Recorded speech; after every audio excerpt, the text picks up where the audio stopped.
وأذن في الناس بالحج يأتوك رجالا وعلى كل ضامر يأتين من كل فج عميق.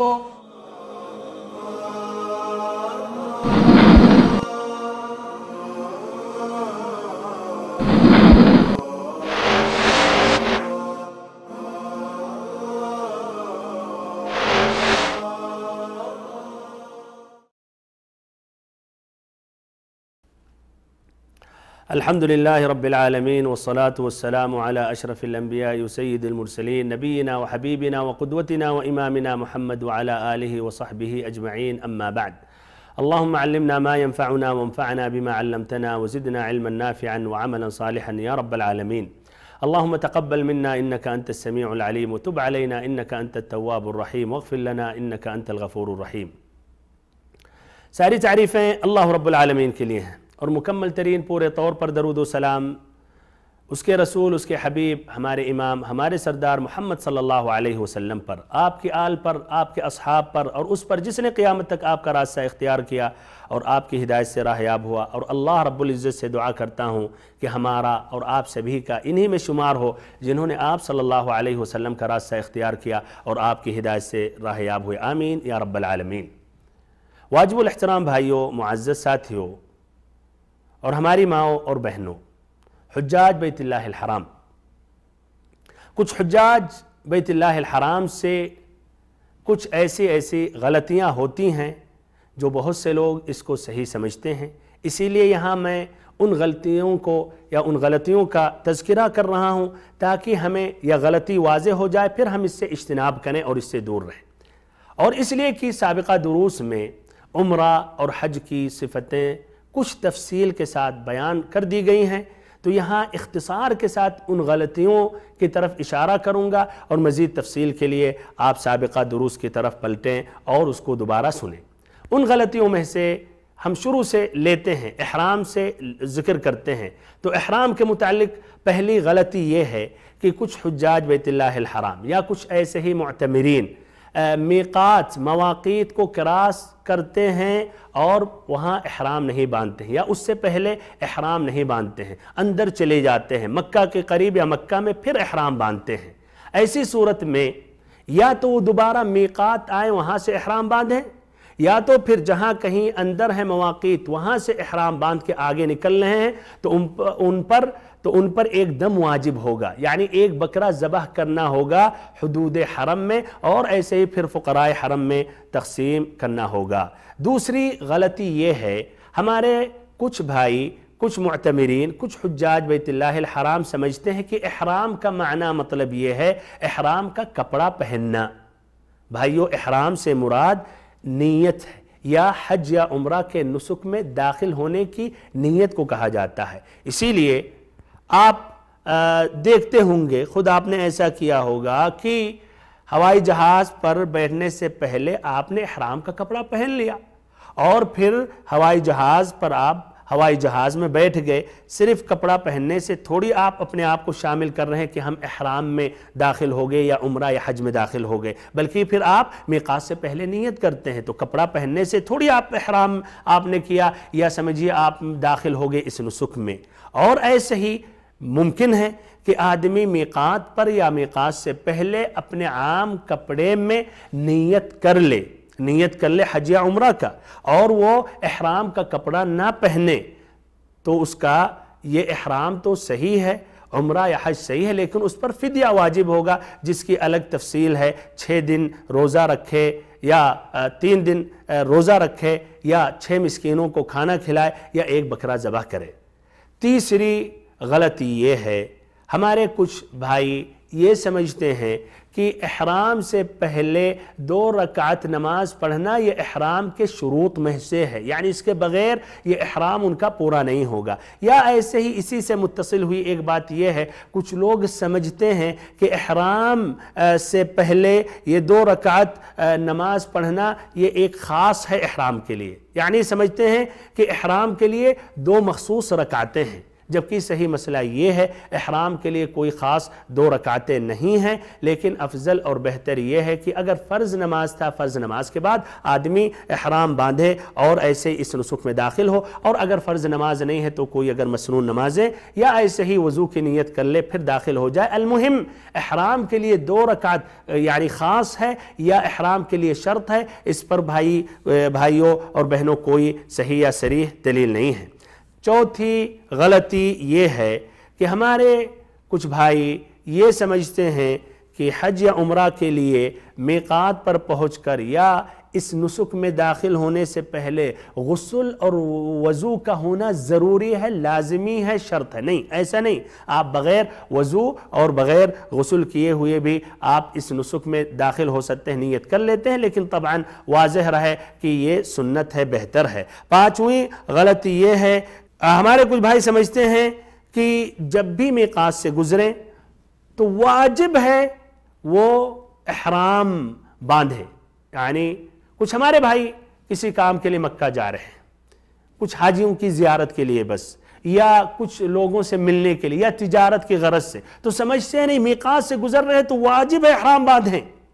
بھائیو اور محترم ساتھیو، یہ واجب نہیں ہے۔ اگر کسی کام کے لیے آپ جا رہے ہیں، آپ کے پاس وقت نہیں ہے تو احرام باندھنا ضروری نہیں، اس لیے کہ نبی صلی اللہ علیہ وسلم نے جب مواقیت کا ذکر کیا تو آپ نے کہا ہن لہن ولمن اتی علیہن من غیرہن ممن اراد الحج والعمرہ، کہ یہ مواقیت کو اس لیے تعین کی گئی تاکہ جو یہاں سے گزرے اور اس نے حج یا عمرہ کی نیت کی، ارادہ کیا، تو اس سے واضح ہو جس نے ارادہ نہیں کیا تو اس کے لیے ضروری نہیں ہے کہ وہاں سے احرام باندھے۔ ایسے ہی 6ٹھی غلطی یہ ہے، ہمارے کچھ بھائی اور بہن یہ سمجھتے ہیں کہ جدہ بھی میقات ہے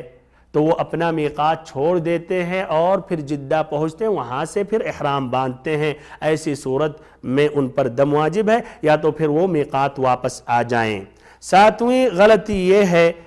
ہماری کچھ بہنیں سمجھتی ہیں کہ جب وہ حیض کی حالت میں ہیں اور میقات پر پہنچ گئیں تو وہ احرام نہیں باندھتی ہیں یا احرام میں نہیں داخل ہوتی ہیں، نیت نہیں کرتی، سمجھتی ہیں اس کے لیے طہارت کا ہونا ضروری ہے، جبکہ صحیح جو مسئلہ ہے کہ حیض آ جائے، حیض کا خون یا نفاس کا خون آ جائے تو وہ نیت میقات سے کر لے، اور باقی وہ پورا وہ اعمال کریں گی جو ایک حاجی کرتا ہے، سوائے طواف بیت اللہ الحرام کا وہ تاخیر سے کریں گے جب پاک ہو جائیں گی۔ لیکن یہ سمجھنا کہ نہیں میقات پر پہنچ گئیں اور وہ ابھی طہر کی حالت میں نہیں، حالت طہارت میں نہیں ہے تو وہ احرام نہیں باندھ سکتی، نہیں، اس پر واجب ہے کہ آپ وہ میقات ہی سے ادھر ہی اسی جگہ سے آپ وہ احرام باندھیں، یعنی نیت کر لیں اور حج یا عمرہ میں داخل ہو جائیں، پھر باقی تمام وہ اعمال حج اور عمرہ کا کرتی رہیں، جیسے تلبیہ، ایسے ہی مینا، مزدلفہ، ایسے عرفات جانا، کنکریاں ماننا، سب کچھ سوائے طواف، اس کو مؤخر کیا جائے گا پاک ہو جانے کے بعد۔ ایسے ہی بھائیوں اور محترم ساتھیوں، 8ویں غلطی یہ ہے کہ ہمارے بہت ہیں وہ بھائی سمجھتے ہیں احرام کا کپڑا انہوں نے جو پہن لیا اس کو نہ بدل سکتے ہیں نہ ایسے ہی اس کو دھل سکتے ہیں، جبکہ ایسا یہ صحیح اور درست نہیں ہے۔ آپ دوسرا کپڑا پہن سکتے ہیں اور ایسے اس کو آپ دھل سکتے ہیں، اس میں کوئی حرج نہیں ہے۔ 9ویں غلطی یہ ہے، ہمارے کچھ بھائی سمجھتے ہیں کہ سلا ہوا کپڑا نہیں پہننا چاہیے، تو سلا ہوا کپڑے کا معنی مطلب ان کے ذہن میں یہ ہے کہ اس میں دھاگا نہ ہو، اس میں دھاگا نہ ہو، جبکہ سلا ہوا کپڑا جو ایک مرد کے لیے حالت احرام میں ناجائز ہے، اس سے مراد سلا ہوا کپڑا جس طرح پہنا جاتا اس طرح اس کیفیت میں نہ پہنے۔ تو مثلا یہ ثوب ہے، یہ ثوب کو کس طرح پہنا جاتا ہے؟ جس طرح کی آپ دیکھ رہے ہیں، تو یہ ثوب کو اس طرح اس کیفیت میں نہیں پہنا جاتا حالت احرام میں، لیکن اسی کپڑے کو ثوب کو اگر ہم نے چادر کی طرح اوپر رکھ لیا تو کوئی حرج نہیں ہے، یعنی یہ جائز ہے، لیکن طبعاً بہتر اور افضل یہ ہے کہ مکمل وہ چادر ہو، لیکن یہ جائز ہے۔ تو سلا ہوا کپڑے سے یہ مراد نہیں ہے کہ اس میں دھاگا نہ ہو۔ 10ویں غلطی یہ ہے، ہمارے کچھ بھائی حج کی حالت میں، عمرہ کی حالت میں احرام سے لے کر جب تک احرام کا کپڑا کھولتے نہیں ہیں داہنے کندھے کو کھولے رکھتے ہیں، شروع سے آخری، عرفہ میں، مزدلفہ میں، مینا میں، جبکہ دونوں کندھوں کو ڈھک کر رکھنا چاہیے۔ صرف طواف قدوم میں، پہلا جو طواف آپ کر رہے ہیں حج میں آئے ہیں یا طواف عمرہ اس میں کھلا ہونا چاہیے، باقی ایام میں طواف سے پہلے طواف کے بعد، بلکہ اگر آپ نے طواف زیارت یا طواف حج کیا تو دونوں کندھوں کو ڈھک کر رکھنا چاہیے۔ 11ویں غلطی یہ ہے ہمارے کچھ بھائی یا بہن نیت کر لیتے ہیں، حج و عمرہ میں داخل ہو جاتے ہیں، پھر وہ رائے بدل لیتے ہیں، اور یہ حج اور عمرہ کا ایسا مسئلہ ہے کہ اگر آپ نے نیت کر لی، اس نسک میں داخل ہو گئے، چاہے فرض ہو یا سنت ہو، تو آپ پر واجب ہو گیا کہ آپ پورا کریں، جس طرح کہ رب العزت نے فرمایا وَأَتِمُّ الْحَجَّ وَالْعُمْرَةَ لِلَّهِ کہ حج اور عمرہ اللہ تعالیٰ کے لیے پورا کریں، مکمل کریں، اور یہ تمام اہل علم کا اس پر اتفاق ہے۔ بھائیوں اور بہنوں، یہ تھے کچھ غلطیاں جو صادر ہوتی ہیں کچھ حجاج بیت اللہ الحرام سے احرام کے متعلق اور احرام کے کپڑے کے متعلق۔ اب وہ غلطیوں کا ذکر کر رہا ہوں جو طواف اور سعی میں کچھ حجاج بیت اللہ الحرام سے صادر ہوتے ہیں۔ تو نمبر 1، ہمارے کچھ بھائی پورے طواف میں 7 چکروں میں سمجھتے ہیں کہ ہر چکر کا مخصوص دعا ہے، اسی لیے ایسی کتابیں اپنے ساتھ لے کر آتے ہیں جس میں تحدید ہوتا ہے کہ پہلے شوط کا دعا یا پہلا چکر کی دعا، دوسرے چکر کی دعا، تیسرے چکر کی دعا، ایسے ہی الی آخری ہی۔ یاد رہے کہ نبی صلی اللہ علیہ وسلم سے طواف کے متعلق کوئی مخصوص دعائیں منقول نہیں ہیں، صرف رکن یمانی سے لے کر حجر اسود کے درمیان آپ صلی اللہ علیہ وسلم پڑھتے تھے ربنا آتنا فی الدنیا حسنہ وفی الآخرۃ حسنہ وقنا عذاب النار۔ تو اس طرح لازم کر لینا یہ دعائیں، یہ بھائیوں نبی صلی اللہ علیہ وسلم کی سنت سے ہٹ کر ہے، بلکہ آپ کو چاہیے کہ آپ عام دعائیں مانگتے رہیں، اللہ تعالیٰ کا ذکر کرتے رہیں، قرآن مجید کی تلاوت کرتے رہیں، اپنی زبان میں آپ دعا مانگتے رہیں۔ ایسے ہی دوسری غلطی یہ ہے کہ بہت سے لوگ بھیڑ جماتے ہیں حجر اسود کو بوسہ دینے کے لیے یا چومنے کے لیے، اور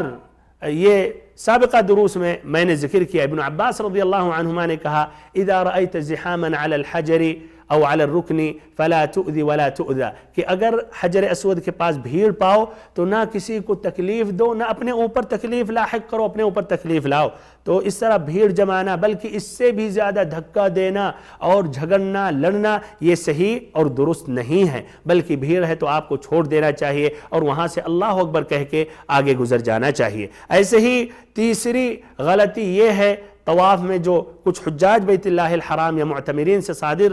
ہوتی ہیں، وہ رکن یمانی کو کچھ بوسہ دیتے ہیں، جبکہ رکن یمانی کو استلام کرنا چاہیے، چھونا چاہیے اور بسم اللہ واللہ اکبر کہنا چاہیے۔ تو ادھر بوسہ دینا ثابت نہیں ہے، صرف چھونا ثابت ہے، جس طرح مسلم کی روایت ہے ابن عمر رضی اللہ عنہما سے حجر اسود کے بارے میں آتا ہے، اس کو بوسہ دینا چاہیے، چھونا چاہیے، اور اگر آپ نہیں چھو سکے وہاں سے گزر رہے اللہ اکبر کہنا چاہیے، لیکن رکن یمانی کے لیے صرف اگر آپ وہاں پہنچ گئے تو مسح کرنا چاہیے، بوسہ دینا ثابت نہیں ہے، نہ دور سے اشارہ کر کے اللہ اکبر کہنا یا اور کہنا ثابت ہے۔ چوتھی غلطی یہ ہے کہ ہمارے کچھ بھائی رکن ارکان کعبہ یعنی حجر اسود رکن یمانی کے علاوہ اور جو 2 ارکان ہیں، کارنرز ہیں، جو رکن شامی کہا جاتا ہے، اس کو بھی مسح کرتے ہیں، یعنی اس طرح چاروں ارکان کو مسح کرتے ہیں، کچھ لوگ بوسہ دیتے ہیں۔ بھائیو ثابت نبی صلی اللہ علیہ وسلم سے صرف حجر اسود اور رکن یمانی ہیں، باقی یہ 2 ثابت اور درست نہیں ہیں۔ اور شیخ الاسلام ابن تیمیہ رحمہ اللہ کہتے ہیں یہ تمام علماء اہل سنت کا اس پر اتفاق ہے، یعنی صرف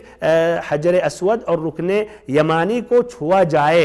اور ایسے حجر اسود کو بوسہ دیا جائے جس سے واضح ہوا، اس کے علاوہ اور جو 2 ارکان ہیں اس کو نہ چھوا جائے نہ ایسے ہی بوسہ دیا جائے۔ اور اس کی وجہ یہ بیان کرتے ہیں، طبعاً پہلی بات یہ ہے کہ نبی صلی اللہ علیہ وسلم سے یہی ثابت ہے، جس طرح کی مسلم کی روایت ہے ابن عمر رضی اللہ عنہما سے، لیکن اس کے علاوہ بھی ایک یہ سبب یہ ہے، اس لیے یہ قواعد ابراہیم پر یہ دونوں ارکان ابھی مبنی نہیں ہیں،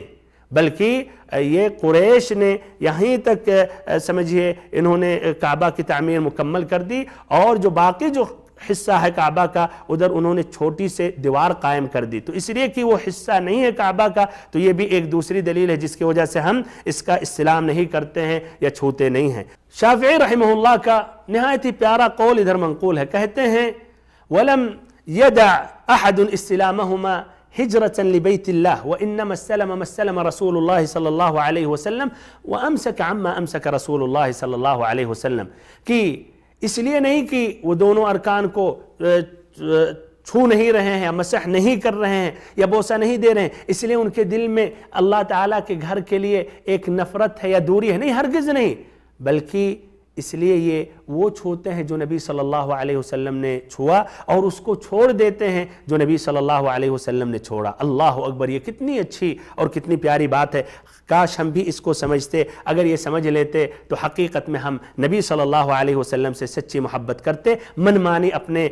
حساب سے ہم آگے نہیں بڑھتے، تجاوز نہیں کرتے۔ پانچویں غلطی یہ ہے، ہمارے کچھ بھائی حجاج معتمرین عمرہ کرنے والے سمجھتے ہیں کہ طواف کے بعد جو 2 رکعت نماز پڑھی جاتی ہے وہ ضروری ہے، واجب ہے، مقام ابراہیم سے قریب ہو کر ہی یہ 2 رکعت ادا کی جائے، یہاں تک کہ کچھ حجاج تو یعنی زبردستی وہاں کھڑے ہو جاتے ہیں، کچھ لوگ گھیر لیتے ہیں تاکہ یہیں 2 رکعت نماز پڑھیں۔ حقیقت میں انہوں نے گناہ کمایا اور مسلمانوں پر بوجھ بنے، انہوں نے تکلیف دی، اتنی بھیڑ ہو جاتی، مزید یہ بھیڑ اس طرح وہ جمع کر رہے ہیں۔ بھائیوں اور محترم ساتھی اور بہنوں، یہ 2 رکعت اگر بھیڑ ہے، مقام ابراہیم کے قریب نہیں پڑھ سکے، دور پڑھ لے، دور بھی نہیں پڑھ سکتے، بھیڑ ہے کہیں بھی آپ حرم میں پڑھ سکتے ہیں۔ چھٹی غلطی یہ ہے، ہمارے کچھ بھائی یہ سمجھتے ہیں کہ حجر اسود بذاتی ہی اس کے اندر پاور ہے اور یہ نفع پہنچاتا ہے، نقصان دور کرتا ہے، اسی لیے کچھ اپنے بھائی جب بوسہ دیتے ہیں یا ہاتھ سے چھوتے ہیں تو اپنے اوپر مسح کرنے لگتے ہیں، اپنے بچوں پر مسح کرنے لگتے ہیں، یعنی یہ عقیدہ رکھتے ہیں کہ اس کے اندر کچھ پاور ہے، نفع پہنچا سکتا، نقصان دور کر سکتا۔ ہرگز نہیں بھائیوں اور بہنوں، بلکہ ہم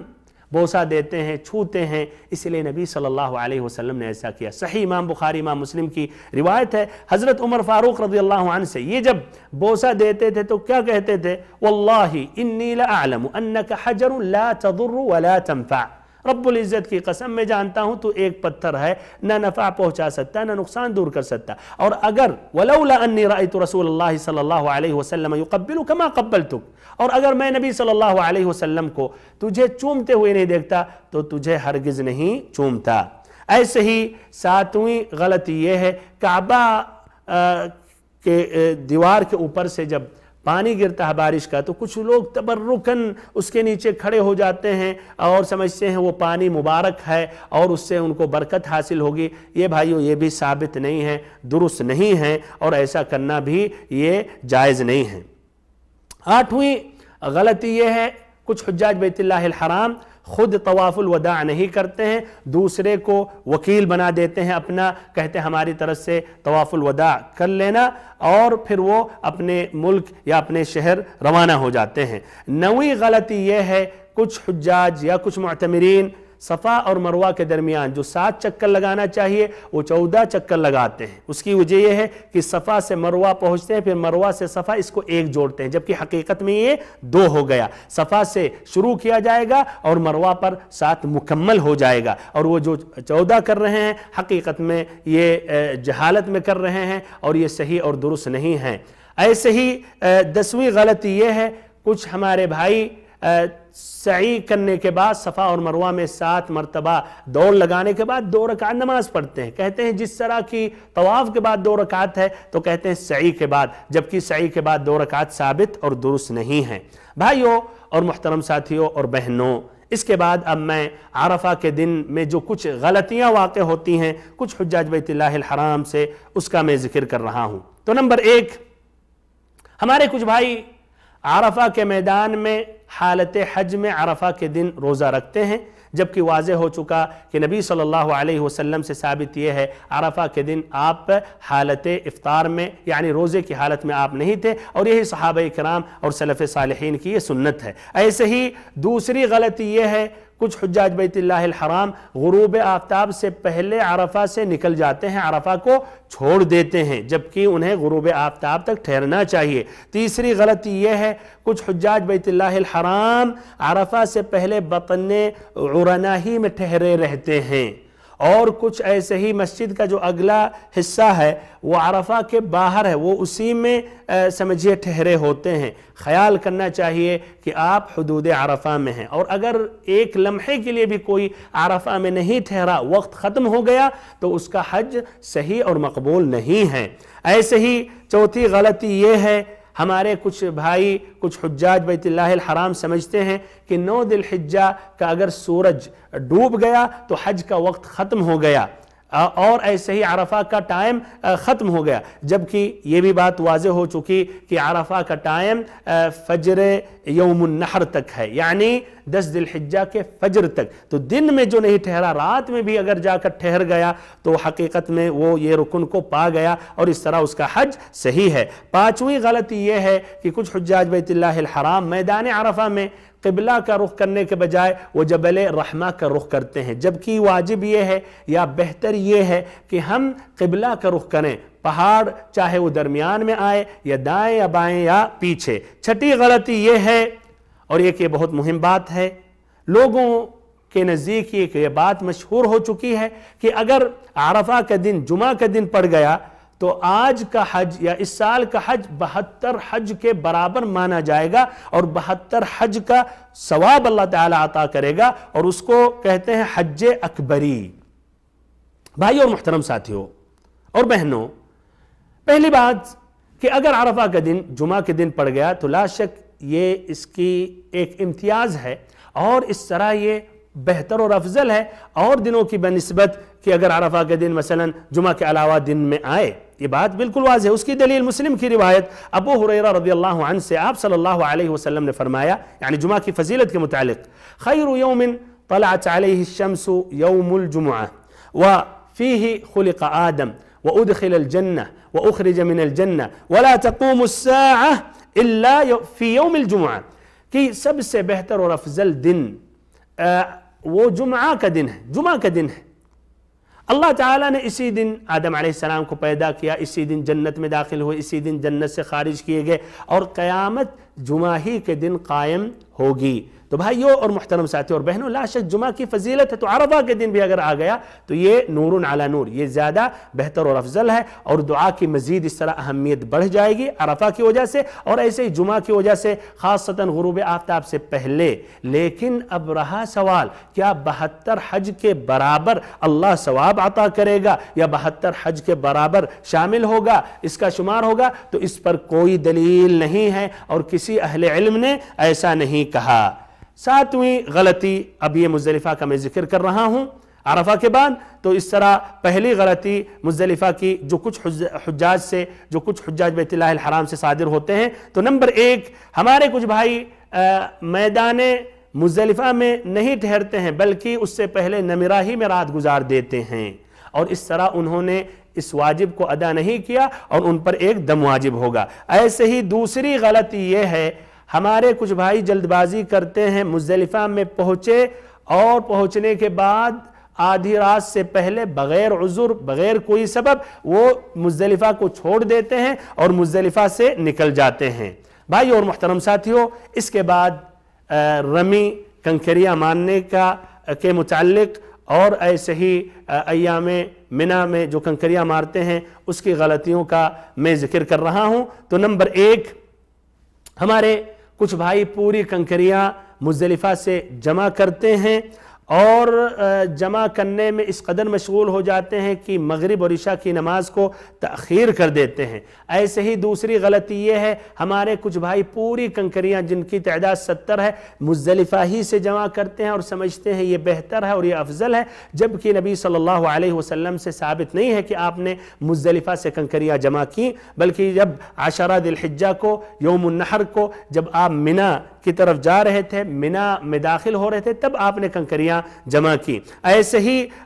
تیسری غلطی یہ ہے کہ ہمارے کچھ بھائی سمجھتے ہیں کہ یہ کنکریاں واجب اور لازم ہے کہ مزدلفہ ہی کی ہوں، اسی لیے مزدلفہ ہی میں وہ جمع کر لیتے ہیں، جبکہ ایسی کوئی دلیل نہیں ہے، کنکریاں جہاں سے بھی آپ لے سکتے ہیں۔ ایسے ہی نمبر 4 یا چوتھی غلطی یہ ہے، ہمارے کچھ بھائی منی میں جو جمرۃ العقبہ کو، جو یوم النحر کو کنکری ماننی چاہیے، آدھی رات سے پہلے یعنی ٹائم سے پہلے وہ کنکریاں ماننا شروع کر دیتے ہیں۔ 5ویں غلطی یہ ہے، ایام التشریق یعنی 11 12 13 ذی الحجہ میں جو کنکریاں ماری جاتی ہیں تینوں جمرات کو، ہمارے کچھ بھائی زوال سے پہلے مارنا شروع کر دیتے ہیں، جبکہ واضح ہو چکا کہ زوال کے بعد مارنا ضروری ہے۔ 6ٹھی غلطی یہ ہے، ہمارے کچھ بھائی کنکریوں کو ایک ہاتھ میں لے کر ایک ہی ساتھ پھینک دیتے ہیں، اس طرح اگر ساتوں کو ایک ساتھ پھینکے تو ایک ہی مانا جائے گا۔ ایسے ہی 7ویں غلطی یہ ہے کہ ہمارے کچھ بھائی سمجھتے ہیں جو عمود یا ستون ہے اس کو مارنا ضروری ہے، جبکہ حوض میں گرنا، یہ بھائیو یہ حوض میں گرانا چاہیے، نہ کہ آپ اس عمود کو یا اس ستون کو ماریں۔ ایسے 8ویں غلطی یہ ہے، ہمارے کچھ بھائی لاپرواہی کرتے ہیں، آنن فانن کنکریاں مار دیتے ہیں، کیف متفق حوض کے اندر جائے، کسی کے سر پر جائے، پہنچے یا نہ پہنچے، یہ بھی غلط ہے، اس کا خیال کرنا چاہیے۔ ایسے ہی 9ویں غلطی یہ ہے کہ ہمارے کچھ بھائی بہت چھوٹے پتھر سے مارتے ہیں اور کچھ تو بہت ہی بڑے پتھر سے مارتے ہیں، اور پہلے ایسا بھی تھا کچھ لوگ چپلوں سے مارتے تھے۔ یہ تمام چیزیں یہ صحیح اور درست نہیں ہے، بلکہ چنے کے برابر یہ پتھر ہونا چاہیے، اس سے کچھ بڑا کچھ ایسے ہی چھوٹا۔ ایسے ہی 10ویں غلطی یہ ہے کہ ہمارے کچھ بھائی مارتے نہیں ہیں، پھینکتے نہیں ہیں، بلکہ جب بھیڑ نہیں ہوتی ہے قریب پہنچ جاتے تو ایسے ہی گرا دیتے ہیں، اور یہ صحیح اور درست نہیں ہے، بلکہ پھینکنا مارنا یہ مطلوب ہے۔ 12ویں غلطی یہ ہے، کچھ لوگ ہمارے کچھ بھائی یعنی لکڑی سے مارتے ہیں، کچھ لوگ جوتے چپل سے مارتے ہیں۔ ایسے ہی 13ویں غلطی یہ ہے کہ ہمارے کچھ بھائی سے جب کچھ کنکریاں گر جاتی ہیں تو حوض کے قریب جو کنکریاں ہوتی ہیں اس کو نہیں استعمال کرتے ہیں، سمجھتے ہیں کہ ناجائز ہے، جبکہ بھائیو کوئی حرج نہیں، آپ اٹھا کر اس سے آپ مار سکتے ہیں۔ ایسے ہی 14ویں غلطی یہ ہے کہ ہمارے کچھ بھائی بقرعید کے دن یوم النحر 10 ذی الحجہ کو تینوں جمرات کو مارتے ہیں، جبکہ واجب ہے جمرۃ العقبہ کو، بڑا جو جمرہ ہے اس کو بس مارا جائے 7 کنکریوں سے۔ 15ویں غلطی یہ ہے، ہمارے کچھ بھائی 7 سے زائد کنکریاں مارتے ہیں، یعنی احتیاطاً یا شک میں 7 سے زائد، جبکہ 7 ہی ماننا چاہیے، اور اگر آپ کو یقین ہو گیا 7 گر گئے تو خلاص شک نہیں کرنا چاہیے، احتیاطاً 8 9 نہیں ماننا چاہیے۔ ایسے ہی 16ویں غلطی یہ ہے کہ ہمارے کچھ بھائی بغیر وجہ، بغیر واضح وجہ اور سبب سے شک کرتے ہیں، شک کے بنا پر 7 کی جگہ کئی مارتے رہتے ہیں، شک نہیں کرنا چاہیے، اللہ کہ آپ کو یقین ہو جائے وہ پتھر نہیں گرا حوض میں تو اس کی جگہ پر ایک دوسرا مارے۔ 17ویں غلطی یہ ہے، جمرۃ العقبہ یوم النحر میں یا یوم النحر کو ماننے کے بعد بھی ہمارے کچھ بھائی تلبیہ پڑھتے رہتے ہیں، جبکہ جمرۃ العقبہ کی کنکریاں ماننے کے ساتھ تلبیہ کو چھوڑ دینا چاہیے۔ 18ویں غلطی، ہمارے کچھ بھائی جب جمرات کو کنکریاں مارتے ہیں تو یہ سمجھتے ہیں کہ شیاطین کو مار رہے ہیں، اور اسی لیے جوش میں ہو جاتے ہیں، بلکہ اس کا نام دیتے ہیں چھوٹا شیطان، بڑا شیطان، جبکہ ہم نبی صلی اللہ علیہ وسلم کی اقتداء کرتے ہوئے ہم یہ کنکریاں مارتے ہیں، اور اللہ تعالیٰ کے ذکر کو قائم کرنے کے لیے، اللہ تعالیٰ کو ہم یاد کرنے کے لیے۔ ایسے ہی 19ویں غلطی یہ ہے کہ ہمارے بہت ہیں وہ بھائی جو جمرہ عقبہ اولا، جمرہ عقبہ ثانیہ ماننے کے بعد دعا نہیں مانگتے ہیں، جبکہ سنت یہ ہے ٹھہر کے کچھ دیر تک دعا مانگنی چاہیے۔ سنت تو یہ ہے کہ بہت لمبی دعا کی جائے، لیکن کم سے کم کچھ وقت کے لیے تو ٹھہر کے دعا مانگنی چاہیے، تو ایک دم نہیں مانگتے، ٹھہرتے تک نہیں ہیں، پہلے جمرہ کے بعد دوسرے جمرہ کی طرف بڑھ جاتے ہیں، پھر ایسے ہی تیسرے جمرہ کے پاس پہنچ جاتے ہیں۔ 20ویں غلطی یہ ہے، ہمارے کچھ بھائی یہ پتھر جو ہوتے ہیں، کنکریاں جو ہوتی ہیں اس کو دھلتے ہیں، جبکہ یہ نبی صلی اللہ علیہ وسلم سے ثابت نہیں ہے کہ دھلنا چاہیے اور دھلنے کے بعد ماننا چاہیے۔ بھائیوں اور بہنوں، اس کے بعد میں جو بال منڈوانے یا ایسے ہی چھوٹا کرنے کے متعلق جو غلطی ہے وہ ذکر کر رہا ہوں۔ تو پہلی غلطی یہ ہے، ہمارے کچھ بھائی حج کی حالت میں ہو یا احرام یا ایسے ہی عمرہ کے لیے نکلتے ہیں، وہ پورے بال کو نہیں چھوٹا کرتے ہیں بلکہ کچھ آگے سے لے لیتے ہیں، بیچ سے، دونوں سائیڈ سے، پیچھے سے۔ یہ صحیح اور درست نہیں ہے۔ جس طرح کی بال پورے سر کا منڈوایا جاتا ہے تو ایسے ہی پوری قینچی کو بھی پورے سر پہ پھرانا چاہیے، یا جس طرح مشین سے پورے سر پر پھرانا چاہیے۔ ایسے ہی دوسری غلطی یہ ہے کہ ہمارے کچھ بھائی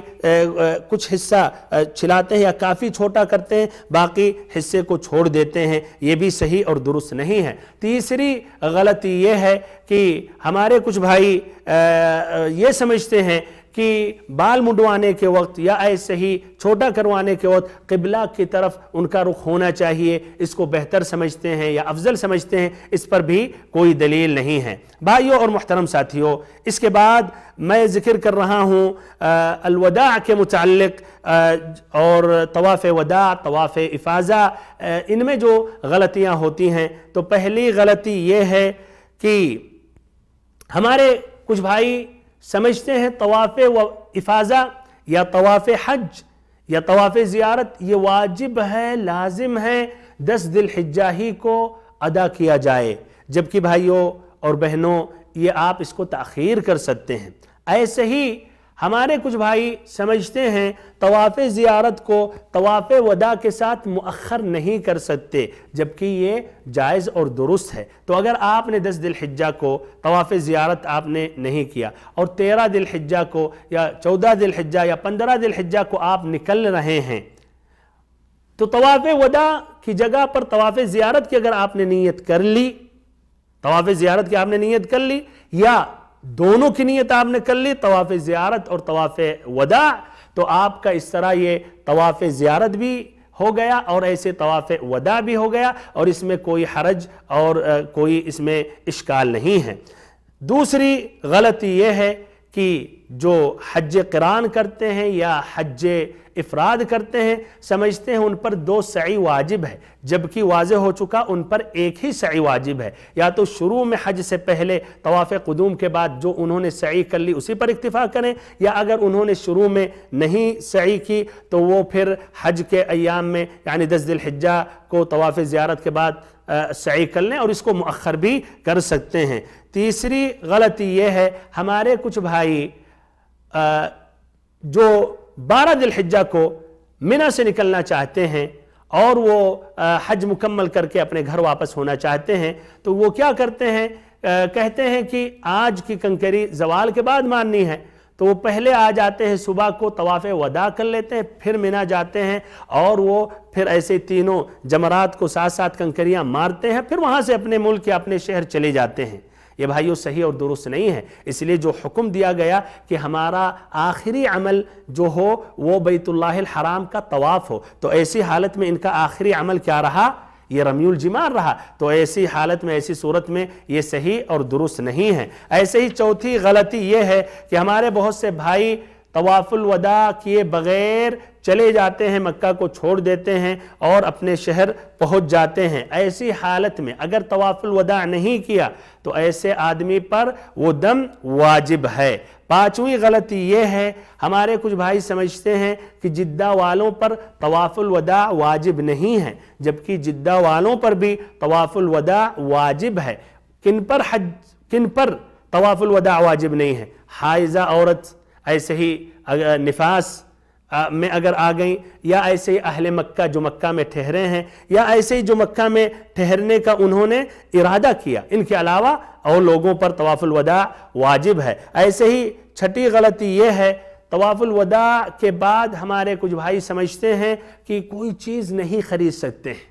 جبکہ یہ صحیح اور درست نہیں ہے۔ آپ خرید سکتے ہیں لیکن مدت دیکھیں، ایسا نہ ہو کہ طواف الوداع کے بعد آپ 24 گھنٹہ بغیر سبب بغیر عذر بیٹھے ہوئے ہیں، ٹھہرے ہوئے ہیں، خرید رہے ہیں، بیچ رہے نہیں۔ لیکن اگر طواف الوداع کے بعد آپ کے اختیار میں نہیں رہا اور ساتھیوں کا انتظار کر رہے تھے، بس